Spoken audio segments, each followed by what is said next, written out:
നമ്മൾ എപ്പോഴും പറയാറുണ്ട് സാർ, സപ്ലൈകോയ്ക്ക് അവർ ആവശ്യപ്പെടുന്ന തുക കൊടുത്തുകൊണ്ട് പിന്നെ അത് പിടിച്ചു നിർത്തണം. സാറ് വിലക്കയറ്റം പിടിച്ചു നിർത്താൻ ഇപ്പോൾ ഈ സർക്കാരിന് മുമ്പിൽ ആകെ ഒരു മാർഗ്ഗമേ ഉള്ളൂ.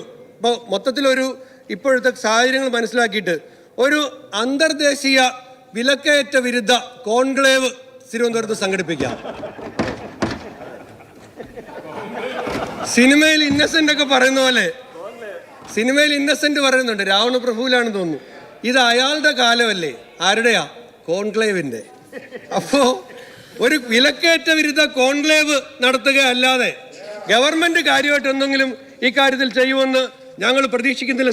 സാർ പൊതുവിപണിയിലെ വിലക്കയറ്റത്തെ കുറിച്ച് പറയാതെ പോകുന്നത് ശരിയല്ല. സാർ, അത് ബഹുമാനപ്പെട്ട മന്ത്രിമാർ രണ്ടുപേരും ചോദിച്ചു 9 കൊല്ലം മുമ്പല്ലേ എന്ന്. ഞാൻ അതുകൊണ്ട് പറയാം, മട്ട അരി ലൂസ് 2 മാസം മുമ്പ് 53 രൂപയായിരുന്നു. 2 മാസം കൊണ്ട് അത് 56 സാർ. വട്ടൽ മുളകിന് 2 മാസം മുമ്പ് പൊതുവിപണിയിൽ 170 രൂപയായിരുന്നു. 2 മാസത്തിന് ശേഷം 185 രൂപയാണ് സാർ. 2 മാസം കൊണ്ട് 15 രൂപയാണ് കൂടുന്നത്. ചെറുപയർ 2 മാസം മുമ്പ് 155 രൂപയായിരുന്നു. ഇപ്പൊ അത് 170 രൂപയാണ് സാർ.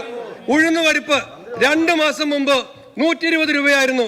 ഇപ്പൊ അത് 130 രൂപയാണ് സാർ. സാർ, ഞാൻ അവസാനിപ്പിക്കുന്നു സാർ. അതുകൊണ്ട് ഇത് പൊതുവിപണിയിൽ നമുക്ക് നിയന്ത്രിക്കാൻ കഴിയുന്നില്ല. പൊതുവിപണിയിലെ വിലക്കയറ്റം ഉണ്ടാകുമ്പോൾ അത് തടയാനുള്ള സപ്ലൈകോ, സിവിൽ സപ്ലൈസ് കോർപ്പറേഷൻ പോലെയുള്ള സംവിധാനങ്ങളെ നമ്മൾ ശക്തിപ്പെടുത്തുന്നില്ല.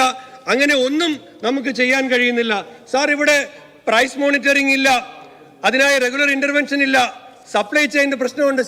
മണി സി കാപ്പൻ എന്നോട് പറഞ്ഞു, നമ്മുടെ മൂന്നാറിലടക്കം ഈ ചെറിയ ഉള്ളിയൊക്കെ വില കുറഞ്ഞിരിക്കുന്ന സമയത്ത് അവരിൽ നിന്ന് അത് വാങ്ങിച്ചിട്ട് കൃത്യമായി സ്റ്റോറേജ് നടത്തിയാൽ വില കൂടുന്ന സമയത്ത് നമുക്ക് അവരെയും സപ്പോർട്ട് ചെയ്യാൻ കഴിയും, നമ്മുടെ ജനങ്ങളെയും സപ്പോർട്ട് ചെയ്യാൻ കഴിയും.